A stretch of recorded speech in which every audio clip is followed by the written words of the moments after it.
Hello everyone.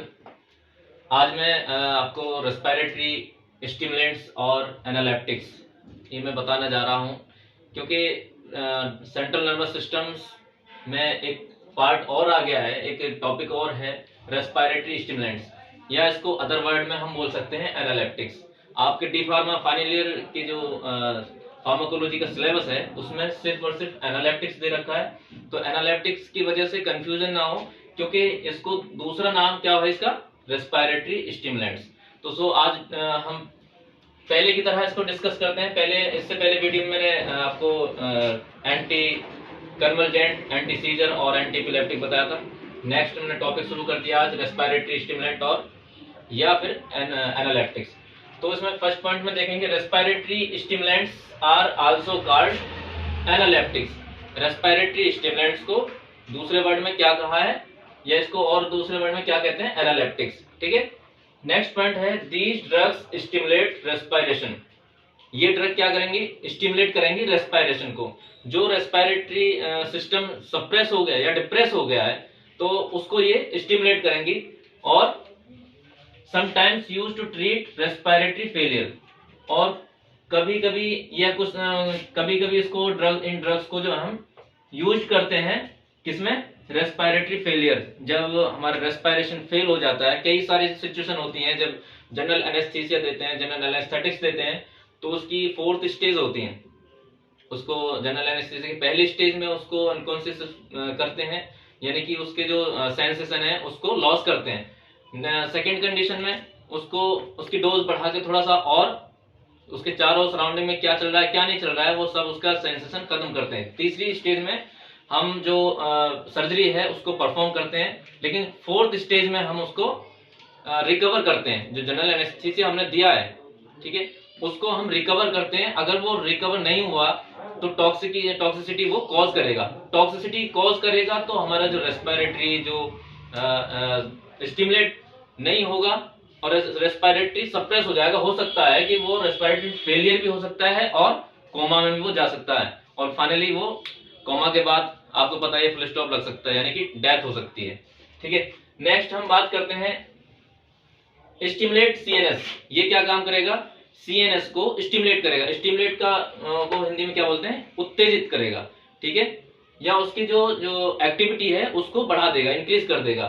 तो third point में क्या है, stimulate CNS, central nervous system को ये स्टिमुलेट करेगा या उत्तेजित करेगा। अब कैसे उत्तेजित कैसे करेगा, increase the respiratory rate. Increase the respiratory rate मतलब इसका मतलब क्या हुआ, जो हम कितने अमाउंट में हम ऑक्सीजन को इनहेल कर रहे हैं एक स्पेसिफिक टाइम में, ठीक है, और कितने मतलब कार्बन डाइऑक्साइड को हम कितने परसेंट में या कितने वॉल्यूम में उसको एक्सेल कर रहे हैं। ठीक है, या फिर 1 मिनट में कितनी बार हम सांस ले रहे हैं और सांस को छोड़ रहे हैं। ठीक है, और tidal volume and tidal volume मतलब हमने एक बार में सांस ली, खुल के सांस ली, ठीक है, उसमें हमने कितनी ऑक्सीजन को इनहेल किया है या कितने वॉल्यूम में हमने उसको इनहेल किया है without pressure, without inducing pressure. ठीक है, और उसको कितने अमाउंट में या कितने वॉल्यूम में हमने कार्बन डाइऑक्साइड को एक्सेल किया है। ठीक है, इसका मतलब ये हुआ। ठीक है, सीएनएस स्टिमुलेंट मतलब सेंट्रल नर्वस सिस्टम को स्टिमुलेट करेगा और इंक्रीज द रेस्पिरेटरी रेट। जो रेस्पिरेटरी रेट है उसको इंक्रीज करेगा, यानी कि सांस लेने और सांस छोड़ने की जो एक्टिविटी है उसको स्टिमुलेट करेगा या बढ़ाएगा या उत्तेजित करेगा। और टाइडल वॉल्यूम मैंने अभी बताया था कि हम एक स्पेसिफिक टाइम में कितना हम कार्बन डाइऑक्साइड को हम एक्सेल कर रहे हैं और कितना हम ऑक्सीजन को इनहेल कर रहे हैं। ठीक है, नेक्स्ट पॉइंट है 4th में एग्जांपल इसके, मतलब कि ये जो है रेस्पिरेटरी स्टिमुलेंट या एनालिटिक्स की कौन कौन सी ड्रग हैं, तो वो ड्रग हैं डॉक्साप्राम, निकेतामाइड और थियोफाइलिन और जैंथिन डेरिवेटिव्स की ड्रग्स है कैफीन। ठीक है, कैफीन को हम डाययूरेटिक में भी आगे हम पढ़ेंगे, इसको डाययूरेटिक में कैसे कैसे यूज हो रहा है। नेक्स्ट पॉइंट है इसका 5th, यूजफुल इन ये एम्फीसेमा। एम्फीसेमा मतलब क्या होता है, ये जो एल्वोलाई है ये डैमेज होने लगती हैं लंग्स में। ठीक है, नेक्स्ट पॉइंट है अस्थमा।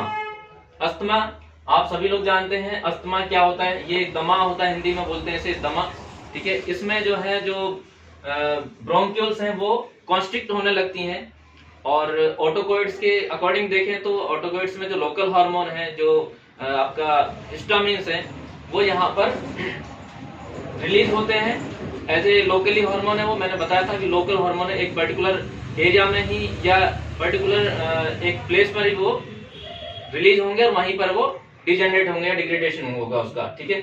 और वो क्या काम करेंगे, जो हमारे जो म्यूकस मेम्ब्रेन से म्यूकस का सिक्रेशन बढ़ा देंगे, ठीक है, और उसकी वजह से वो कॉन्स्ट्रिक्ट हो जाएंगे, यानी जो पासेस जो एयरवेज हैं वो कॉन्स्ट्रिक्ट हो जाएंगी, जिससे सांस हमें खुल के नहीं आएगा। नेक्स्ट पॉइंट है क्रोनिक ब्रोंकाइटिस। क्रोनिक ब्रोंकाइटिस मतलब एक पुराना, क्रोनिक बोलते हैं पुरानी, ठीक है, यानी कि ओल्ड टाइम से जो चलते हुआ आ रहा है। ब्रोंकाइटिस मतलब ब्रोंकाई में इन्फ्लामेशन, जहां पर सफिक्स में टिस आ जाए, ठीक है, वो किसी ना किसी जो प्रीफिक्स में जो वर्ड दे रखा है, ये सफिक्स हो गया, इसको दो भागों में डिवाइड करेंगे तो, ठीक है, ये प्रीफिक्स और ये सफिक्स। सफिक्स में टिस आ रहा है तो वो इन्फ्लामेशन कॉज कर रहा है, ठीक है। अब इन्फ्लामेशन किसका कॉज कर रहा है, जो उसमें पहले से वर्ड जुड़ा हुआ है, जैसे कि ब्रोंकाई, ब्रोंकाई में ये इन्फ्लामेशन कॉज करेगा। इन्फ्लामेशन में क्या होता है, वहां में मतलब स्वेलिंग बढ़ जाती है, वहां पर टेम्परेचर और पेन होने लगता है, ठीक है। तो ये सिम्टम्स किसके हैं, इन्फ्लामेशन के। तो ब्रोंकाइटिस में या ब्रोंकाई में या ये इन्फ्लामेशन होता है। कोमा, आप लोग जानते हैं कोमा क्या होता है, यानी कि रेस्पिरेटरी फेलियर हो जाती है, तो उसमें जो कोई भी सेंसेशन या कोई भी हमारा पूरी तरह से अनकॉन्शियसनेस रहती है उसके अंदर, उस पर्सन के अंदर या उस पेशेंट के अंदर कोई जागरूकता नहीं होती है, उसको वेंटिलेटर पे लगा देते हैं और पता नहीं कब जाके वो थोड़ा कॉन्शियस हो सकता है। अब हो भी या ना भी हो ये कंफर्म नहीं, ठीक है। नेक्स्ट बात करते हैं 6 पॉइंट में, they have low safety margin. ये इनके अंदर बहुत ही कम सेफ्टी मार्जिन है, and may produce convulsion high dose. मतलब क्या हुआ इसका, अगर ये ड्रग जो है कॉज कर सकती हैं कन्वल्जन को, अगर हम हाई डोज में लेते हैं तो।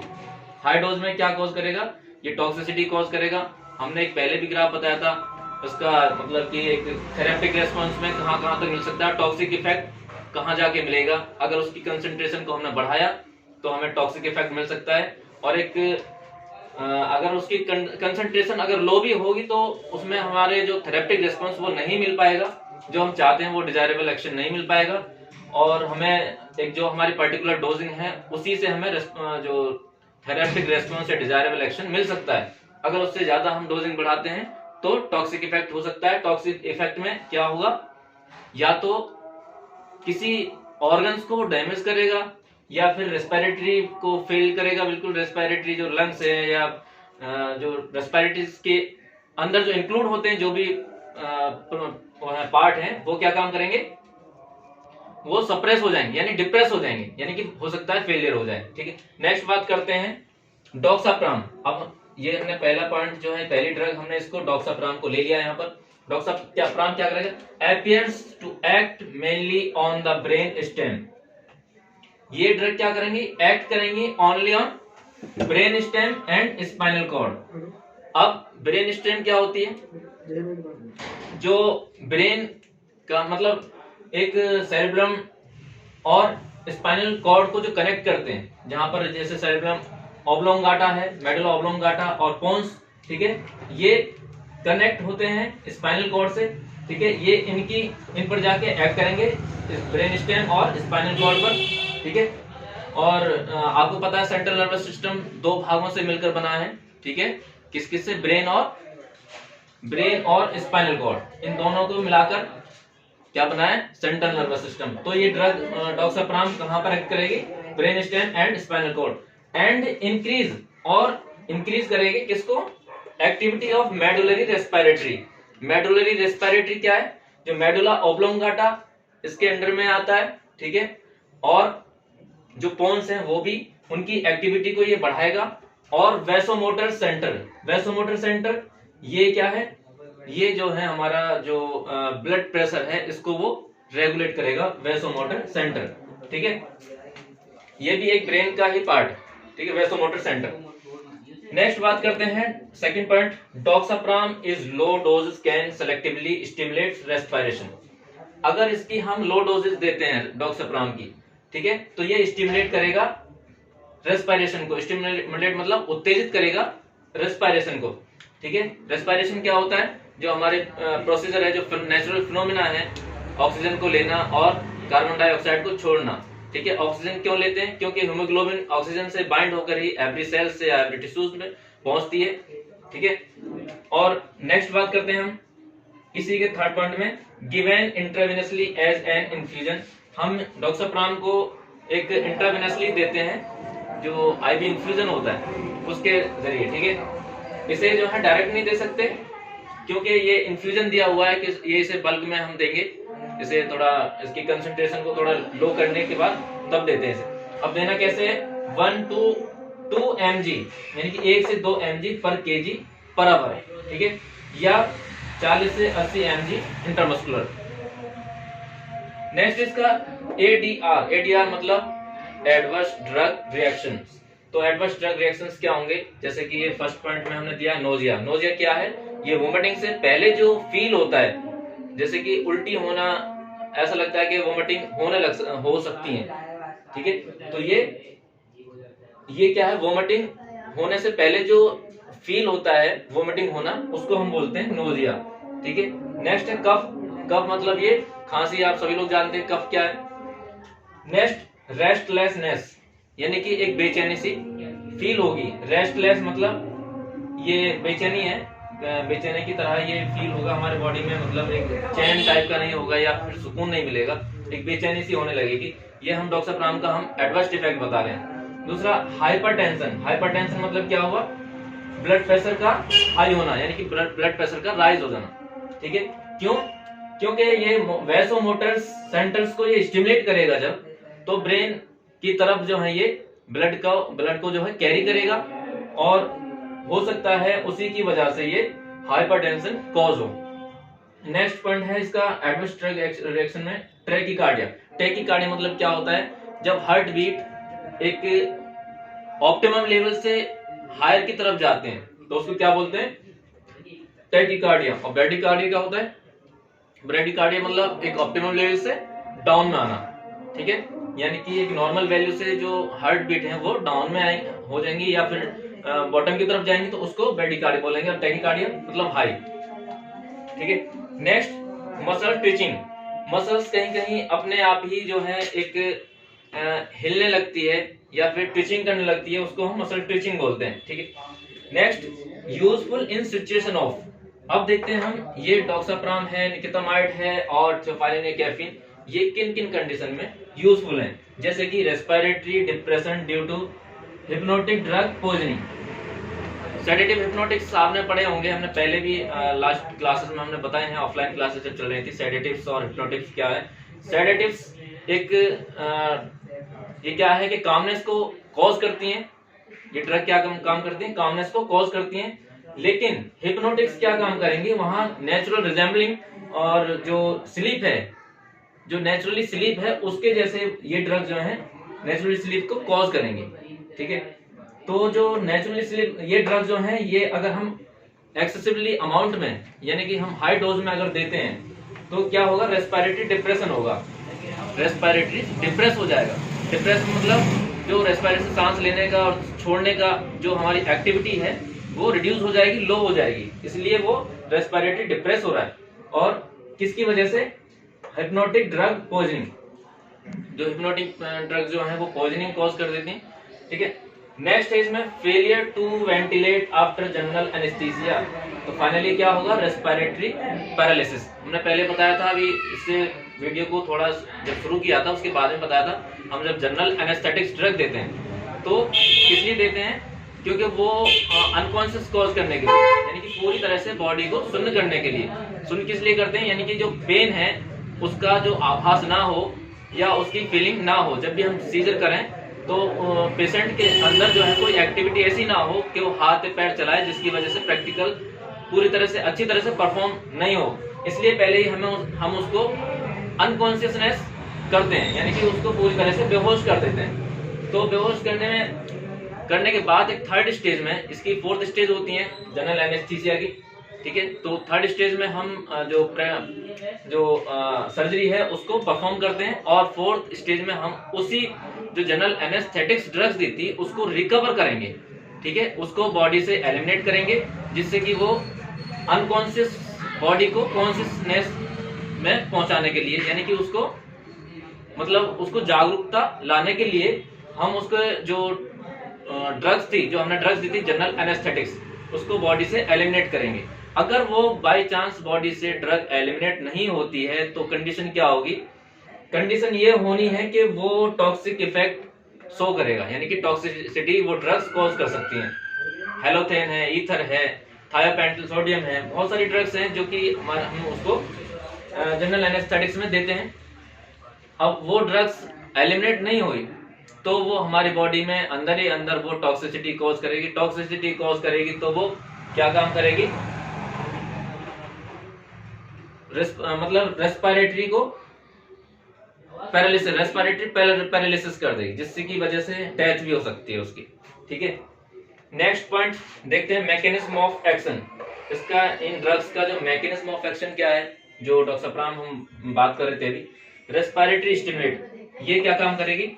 रेस्पिरेटरी को स्टिमुलेट करेगी। रेस्पिरेटरी स्टिमुलेट हमने पहले भी बताया था। रेस्पिरेटरी स्टिमुलेट क्या होती है? मतलब जो हमारा रेस्पिरेशन है, ठीक है, उसको उसकी उत्तेजना को बढ़ा देगी, या उसके जो वर्क है उसके फंक्शंस को वो इंक्रीज कर देगी या बढ़ा देगी, ठीक है। नेक्स्ट है इंक्रीज कीमोरिसेप्टर इन कैरोटिड बॉडीज, कि कीमो इंक्रीज कर देगी कीमोरिसेप्टर को जो कैरोटिड बॉडीज में, इन कैरोटिड आर्टरीज, ठीक है। तो फिर क्या होगा? Increase central nervous system, central nervous system की जो एक्टिविटी है वो इंक्रीज हो जाएगी। नेक्स्ट इंक्रीज ट्रांसमीटर रिलीज, जो न्यूरो ट्रांसमीटर है वो भी इंक्रीज हो जाएंगे, यानी कि बढ़ जाएंगे। ये जो साइन दे रखा है हमने, ये वाला, ये इंक्रीज का है, ठीक है। अगर यही एरो नीचे को कर देंगे हम, ये डिक्रीज हो जाएगा। तो यहाँ पर क्या है? इंक्रीज, ये न्यूरो ट्रांसमीटर भी रिलीज होंगे इंक्रीज अमाउंट में, ठीक है। नेक्स्ट है increase heart rate. Increase heart rate मतलब हमारे जो हार्ट रेट है जो वो भी इंक्रीज हो जाएंगे, यानी कि ट्रैकीकार्डिया, हमने पहले भी आप कहीं बताया था टैकीकार्डिया, ये देखो, ये हार्ट रेट जो है ये बढ़ने लगेंगे, यानी कि ये increase heart rate plus breathing, जो सांस लेने की जो एक्टिविटी है, सांस लेना और छोड़ना, ठीक है, जो रेस्पिरेशन की में के अंडर में आती है जो, तो ये भी इंक्रीज हो जाएगी, ठीक है। नेक्स्ट है रिलैक्स ब्रोंकाई। फाइनली क्या होगा? इसका मैकेनिज्म जो हम शुरू से बताते आ रहे हैं, फाइनली रिलैक्स ब्रोंकाई, जो ब्रोंकाई है वो रिलैक्स हो जाएंगी, ठीक है। जो कॉन्ट्रैक्ट हो रही हैं या फिर कॉन्ट्रैक्शन हो रहा है ब्रोंकाई का, वो रिलैक्स हो जाएंगे, तो पूरी तरह से फिर सांस लेना और छोड़ना वो इजीली हो जाएगा। तो ये था हमारा एनालेप्टिक्स या रेस्पिरेटरी स्टिमुलेंट्स। तो सभी स्टूडेंट्स से उम्मीद है कि सभी को ये वीडियो पसंद आई होगी, और पसंद आए तो उसको लाइक करना और कमेंट्स करना, शेयर करना, और साइड में ही सब्सक्राइब का जो है पॉइंट्स आया हुआ होगा, या फिर एक रेड कलर में बटन होगा, उसको सब्सक्राइब करें और बेल आइकन्स जरूर दबाएं, जिससे कि जो भी मैं वीडियो डालूं सभी स्टूडेंट्स को डायरेक्टली वो अपने आप आपके पास पहुंच जाए, सबसे पहले पहुंचे, वरना मुझे लिंक शेयर करनी पड़ती ग्रुप में। इसलिए उसको सब्सक्राइब करें और बेल आइकन्स का बटन जरूर दबाएं, ठीक है। धन्यवाद।